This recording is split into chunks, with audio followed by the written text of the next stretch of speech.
দেখো ওদিকে পুজোর প্যান্ডেল হচ্ছে, আদিবাসী ক্লাবের পুজোর প্যান্ডেল হচ্ছে, বাড়ির কাছে পুজো, আর এদিকে জল। দেখো সবচেয়ে অবাক করা কাণ্ড তোমাদের একটু দেখাবো কি, আমি ছাদের থেকে ভিডিও করছি, নিচে যেতে ইচ্ছে করছে না।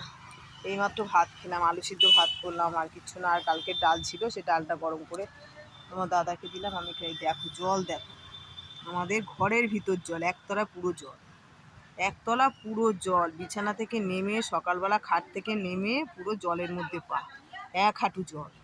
মানে অবাক, কেউ বুঝতে পারছে না, তোমার দাদাও বুঝতে পারছে না যে এত জল আসলো কোথা থেকে। শাশুড়ি তো প্রথমে বিশ্বাস করছিল না, তারপরে ওনাকে নিয়ে গিয়ে দেখায়, উনি তো দেখে অবাক, বলছি এ জল আসলো কেন, কী করে ঢুকলো। দেখো আমাদের একতলায় পুরো জল, হাঁটু সমান জল। তুমি ভাবো তাহলে। আমি এই জন্য এই ছাদে এসেছি, এই খেয়ে আমি ছাদে আসলাম। ভালোই লাগছে না, কিচ্ছু মনে লোকের ভালো লাগছে না, নিচে যেন যেতেই ইচ্ছা করছে না। দেখো শুধু জল আর জল। সবচেয়ে বড় কথা, বাইরে জল হোক কিন্তু ঘরের ভিতরে জল, আর তারপর পায়খানাতে জল। আমি পায়খানা যার জন্য খাচ্ছি না বেশি, এই একটু আলু সিদ্ধ ভাত খেলাম, পায়খানা পাবে। ভাবো তুমি, এরকম অবস্থা আর পারা যাচ্ছে না, খুব খারাপ লাগছে। যে করবো কিচ্ছু মাথা কাজ করছে না।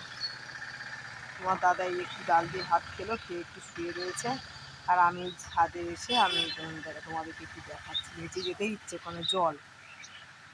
পুরো একতলাটা জল। ভাবো পায়খানার মধ্যে জল, পায়খানা করতে পারছি না। এখন ভাবছি রাত্রে পায়খানা পেলে কোথায় যাব।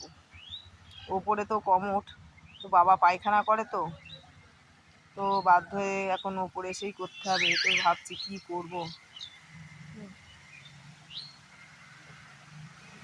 দেখো কি অবস্থা। আর এই গাড়ি ঘোড়াগুলো যাচ্ছে বলে এই জলের চাপে আমাদের ঘরের ভিতরে ঢেউয়ে জল, কচুরিপানা, ছোটো ছোটো কুচু কুচু শ্যাওলা সব ঢুকে যাচ্ছে বারান্দা দিয়ে, আর সামনের দরজা দিয়ে ঘরের ভিতরে ঢুকছে। কত করব বলো। সেই সকাল থেকে উঠে আমি আর এই পাশে নবদা ছিল, এই দুজন মিলে সমানে কনস্ট্যান্ট দুজন মিলে করে, উনি না থাকলে আজকে আমি জল, মানে ঘরের ভিতরে জল বের করছি আবার ঢুকছে, বের করছে আবার ঢুকছে। তো রাখি।